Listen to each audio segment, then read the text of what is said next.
right now I have with me two beautiful, wonderful people who are going to help us understand what it is when we're talking about diabetic screening. And to my left is Dr. Vinit Kumar, consultant ophthalmologist. Thank you. And to my right is Leanne Lazarus, and you're at the Trinidad Eye Hospital. You're the manager of the Diabetic Eye Screening Program. Good morning. Good morning. Welcome to Now. Thank you very much for having us. Doctor, talk to me. What are we talking about this morning? So what we are trying to convey through this program is that there is a lot of diabetics at this point of time in the world and in Trinidad Tobago itself.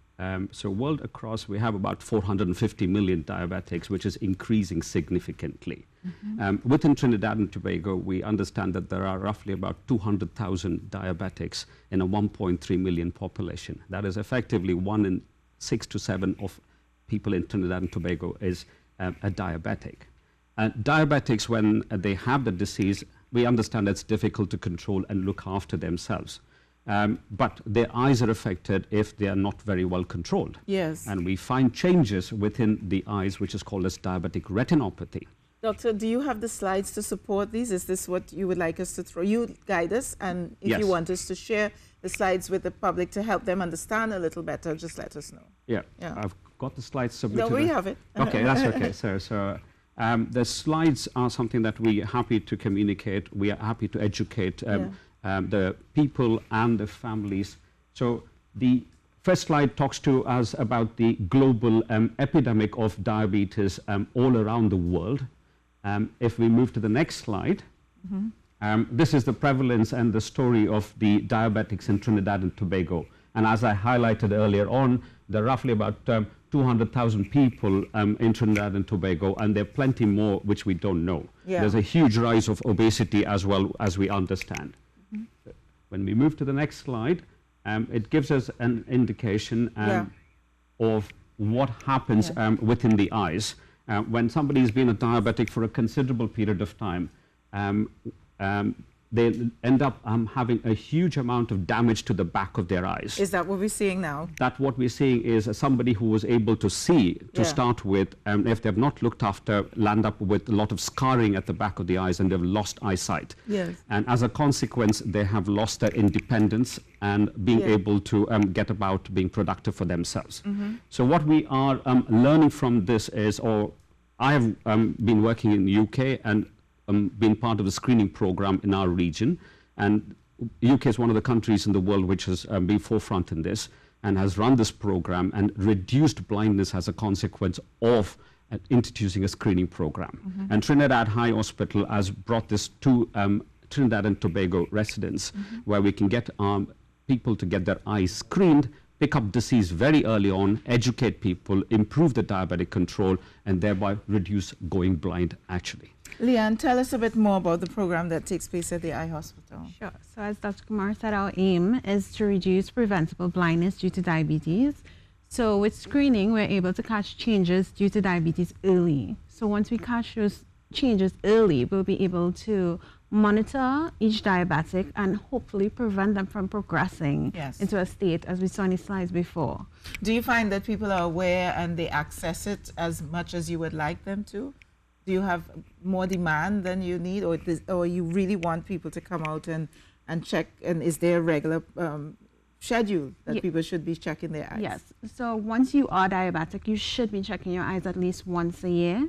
So it's very important to, like I said, to catch those changes early. So we want to maintain a lifestyle for people. So we don't want them to suffer and become depressed and end up in a situation that your life is basically ruined by diabetes.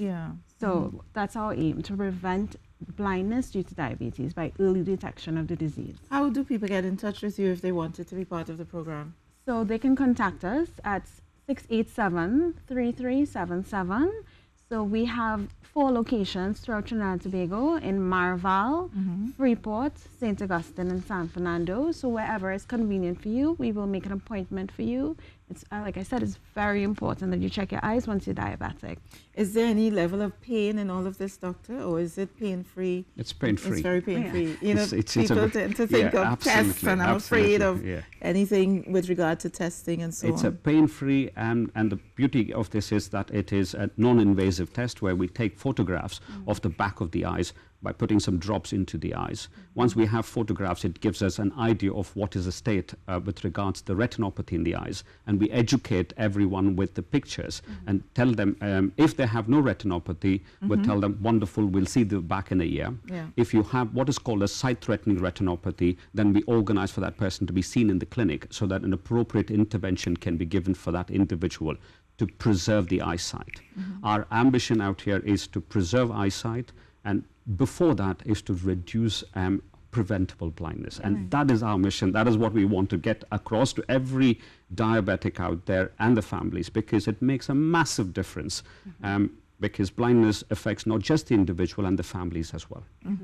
And in terms of counseling persons who are blind, I have a very good friend, Janesta Agard. We call her Grandma Jeannie. She's 83 years old. You may know her, and she does the counseling for people who are near blind, recently blind, and so on. Do you offer these services as well in terms of your eye hospital? Not as yet, but it's definitely within the plans, because we want to present a holistic setting for diabetics. So we want to do the education and the counseling and all of those things. We're working on it. Because I think in the public sector, there are about 300 people every week who go to be screened. Doctors going, those are some of your patients. So it's not just, as you mentioned, the statistics earlier. It's something that is there any need for persons who may not have diabetes to actually test just in case? Is there a just in case, given the statistics? It's very interesting that you asked that question. I actually don't have a proper answer for that, because there is something called as pre-diabetic. But I would say that if there is anybody in the family with a history of diabetes in the family, there is no harm in getting yourself checked out. But this screening program is primarily for diabetics as such. And we've started this program end of March, beginning of April. And currently, we are building a database of personnel. We have screened 435 people up till now, till the end of August. And we've detected that a lot of these patients are in the Trinidad Eye Hospital clinics run by Dr. Bola. And we found that 40% of them have sight-threatening retinopathy, receiving injections or needing surgical treatments, etc. And having worked in the clinics myself, I noticed that once people end up with having massive scars at the back of the eyes, there's a lot that we can't do. We can only preserve a little bit of eyesight. We want them preventing to get there. So you want to prevent? Absolutely. Yes. So we want to prevent, we want to keep checking, we want to keep screening. Leanne, give us that number again. Sure, it's 687-3377. 687-3377. Very easy. 687-3377. That's for the Trinidad Eye Hospital. Yes. Don't ask for Leanne. Somebody's going to answer and organize you and get that screening done. I'm going to go across.